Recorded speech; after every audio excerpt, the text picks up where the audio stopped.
RCR, la red que comunica y une al Perú.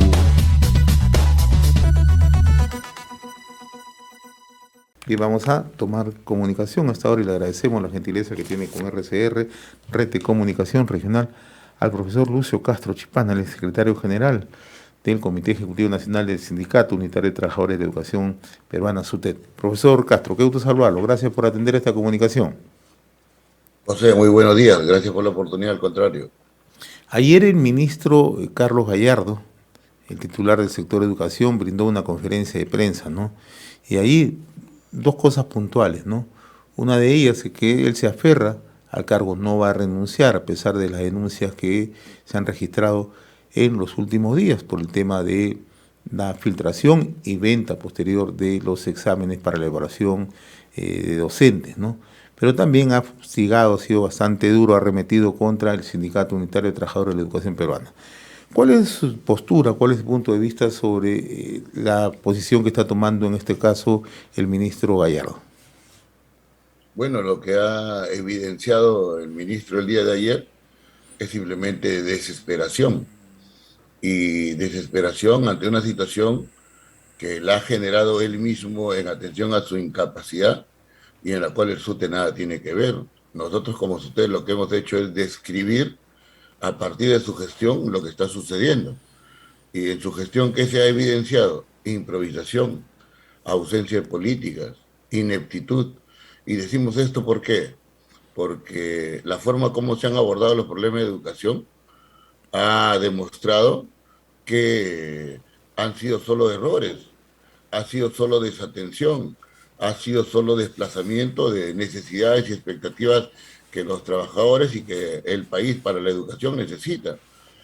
Un elemento central era, por ejemplo, desde el Ejecutivo, respetar la Constitución. Y cuando decimos esto nos referimos al 6% del PBI para educación, que ha significado toda una reforma constitucional en la cual el SUTET ha estado como principal impulsor. Lo implementó, no respetó la Constitución. Cuando hablamos de 6%, hablamos de infraestructura, equidad, calidad, acceso, capacitación de remuneraciones, conectividad, que son grandes problemas que tiene el sector y que con ese presupuesto hubieran sido importantes aspectos para poder confrontarlos, pero no ha sido así. Si uno se remite al tema de remuneraciones, no plantear, por ejemplo, ni un solo sol de aumento para auxiliar educación el año 2022 es inconcebible, pero ha sucedido. Y el En la gobierno gestión del señor Gallardo, si uno ve el tema de remuneraciones y dignificación de los trabajadores, está, va a como encontrar decíamos, que ha habido postergación, que ha habido desatención y que solo está programando 3 soles diarios de aumento, que es absolutamente distante de la propuesta de una UIT para el magisterio que como gobierno y como ministro se comprometieron.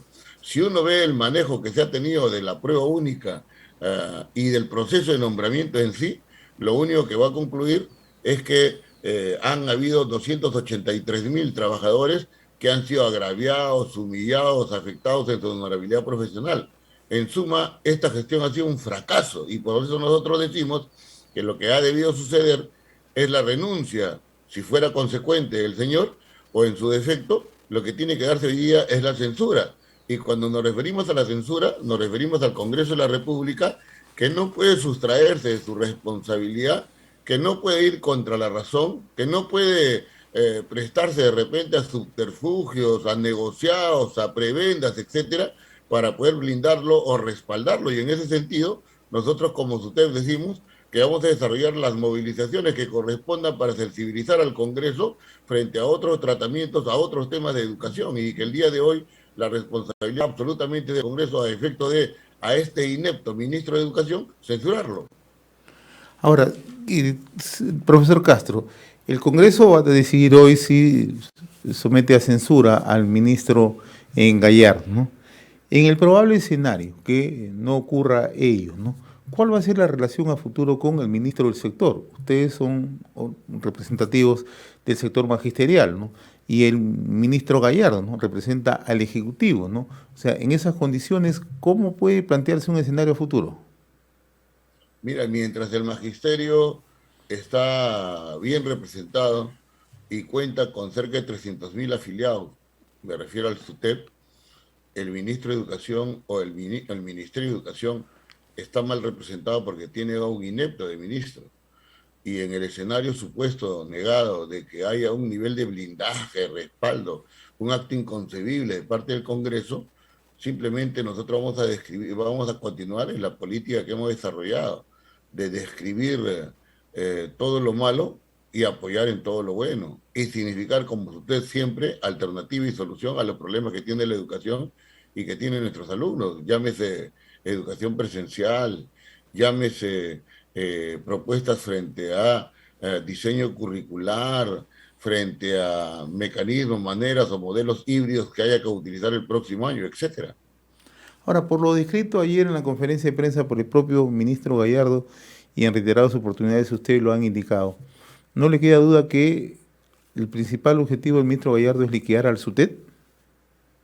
Por supuesto, recuerda lo siguiente, José, el ministro de Educación es un operador del sindicato del gobierno. Los viceministros tienen igualmente ese objetivo. El haber copado, hoy controlado el Ministerio de Educación a través de la jefatura de distintas áreas del Ministerio de Educación, tienen ese objetivo. Pero para ellos, lamentablemente, ese objetivo resulta infructuoso. Y esto tiene que ver con el freno que le ha significado el que el SUTEP, en sus 50 años de existencia, haya generado un nivel de confianza, credibilidad, respaldo, soporte, que se sustenta en los maestros y auxiliares del país. Entonces, lo que ellos tienen que hacer muy a su pesar es seguir conversando con el SUTEP, que es el único interlocutor válido, el único representante de los trabajadores, con el cual tiene que resolver, dialogando, los problemas que tenemos los trabajadores en educación. Ahora, en referencia al tema de la denuncia que se presentó que compromete al ministro, a su señora hija y a una legisladora, ¿no? El ministro ayer ha dicho que esta campaña de descrédito obedece, ¿no?, a sectores interesados, ¿no? ¿Cuál es la situación real en este momento de ese tema? Y segundo, ¿no? ¿Cómo está el proceso de evaluación? Porque el ministerio ha suspendido el proceso, ¿no? ¿Cómo está en curso esto? Mira, el ministro ha desarrollado un conjunto de afirmaciones y prácticamente ha culpado al SUTE de su suerte. Nosotros no somos el Ministerio Público y es el Ministerio Público quien, en atención a un testigo protegido, ha señalado que la hija del ministro está involucrada en un acto de corrupción que arrastra también al ministro de Educación y que involucra también a una congresista de la República, quienes de manera conjunta y concertada han vendido pruebas a maestros de la región San Martín y han permitido que esa prueba única sea filtrada a nivel nacional. Entonces, los errores, horrores, responsabilidades del Ministerio de Educación no son culpa del SUTEP, pero lamentablemente pues él ve como cucu, ve como demonio al SUTEP y de alguna forma con las afirmaciones temerarias que el día de ayer le ha señalado, pretende desprestigiar a una organización que va a trascender más allá de él, más allá de nosotros, justamente por su identificación y el reconocimiento y valoración que el pueblo peruano tiene para con nuestra organización.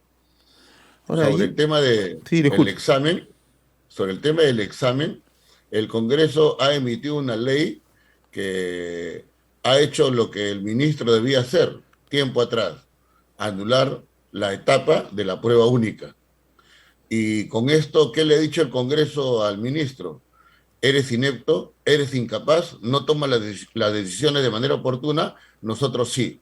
Y por eso decíamos, sería inconcebible que ahora el ministro, el Congreso de la República, habiendo enmendado la plana, habiéndole dicho inepto al ministro de Educación, lo quiera blindar o lo quiera pues liberar de la censura. Sería lo inconcebible y en todo caso nos permitiría reconocer a quienes prácticamente dicen una cosa a la población y a los trabajadores y hacen otra que responde a intereses de grupo, que responde a prebendas.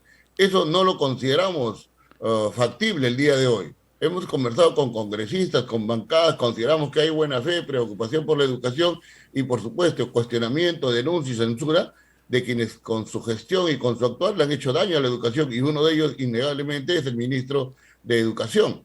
Nosotros, frente a la ley emitida por el Congreso, decimos lo siguiente: aquí hay que hacer modificaciones, cambios, atenciones. Por ejemplo, ¿qué proponemos nosotros? El SUTEP. Y esto debe traducirse la próxima semana en documentos concretos ingresados al Congreso. Asegurar que haya este año 2022 o el próximo año 2022 un proceso de nombramiento que tenga como inicio de trabajo y vínculo con el Estado el 1 de agosto de los profesores nombrados. Y además, en el segundo semestre del año deba desarrollarse otro proceso de nombramiento que pueda tener vigencia desde el 1 de marzo del año 2023, de tal manera que los profesores no se perjudiquen. Recuerda que el 2020 se canceló el proceso. Ahora el 2021 se cancela el proceso. Y la lógica que plantea la ley aprobada en el Congreso, que tiene que ser cambiada, dice que en el 2022 se desarrolla un concurso, pero que tenga vigencia a partir del 2023. O sea, 20, 21 y 22 vas a cancelar y vas a dejar de impulsar procesos máximos, y en estos tiempos la brecha de docentes es importantísima y tú necesitas nombrar más que contratar trabajadores. Ahora, en el caso del SUTEP, ¿no? Si es que el ministro insiste, ustedes van a seguir permanentemente en protestas, en manifestaciones, hasta que renuncie el ministro. Esa va a ser la lógica de ustedes. Mira, ha demostrado ineptitud y en el país tienen que ocurrir cosas normales. O sea, y una cosa normal es que alguien que ha sido inepto, incapaz, deficiente en la gestión, tenga que ser cambiado. Y el concepto correcto en el Congreso es censurado, porque no quiere renunciar, se aferra al cargo. Entonces, la actividad que el SUTE desarrolle de aquí para adelante va a estar sujeta justamente a asegurar que un inepto salga del ministerio y que entre alguien que reúna el perfil y desarrolle las acciones y actividades que justamente aquellos interesados en educación queremos. Actividades en términos de alternativas y solución a los problemas. Ahora, siendo un tema magisterial, ¿no? Y siendo el presidente de la República docente, ¿no? ¿Le preocupa el silencio del presidente Castillo? A todos preocupa que frente a la prueba, frente al hecho innegable de que la hija del ministro está involucrada y que la hija del ministro no tiene ningún vínculo con el ministerio, pero siempre está en el ministerio haciendo, disponiendo y colocando personal, él ha debido decir algo. Y si nos referimos a otros temas y a otros rubros en los cuales también el mismo presidente está involucrado, ha debido decir algo y ha debido precisar, aclarar, acabar con dudas, inquietudes que la población tiene. Entonces, no es la política correcta, no es el actuar correcto, no ayuda a la gestión, genera insumos para todos aquellos que quieren desarrollar acciones contrarias a la gobernabilidad, pero son responsabilidad del Ejecutivo y no de los trabajadores, menos del SUTEP. Muy bien, profesor Lucio Castro. Yo le agradezco la amabilidad de compartir esta comunicación con RCR, Red de Comunicación Regional. Este tema seguramente va a dilucidarse en las próximas horas, ¿no? No sabemos si en el Congreso o el propio Ejecutivo tenga que tomar una determinación, ¿no? Le agradezco la gentileza, como siempre, con RCR. Sí, no sé si tenga algo que agregar, sí. Muchas gracias. Un abrazo. No, gracias y una feliz fiesta, profesor Lucio Castro. Muy amable, ¿eh? Gracias. Igualmente, José, a través de RCR, a todos los maestros de auxiliar de educación, a la población, días de reflexión, días de unidad y, en el caso del magisterio, asegurar pues el fortalecimiento, incorporación, participación, a efectos de asegurar la capacidad de presión de un gremio importante para los trabajadores. Muchas gracias, un abrazo. Gracias. RCR, la red que comunica y une al Perú.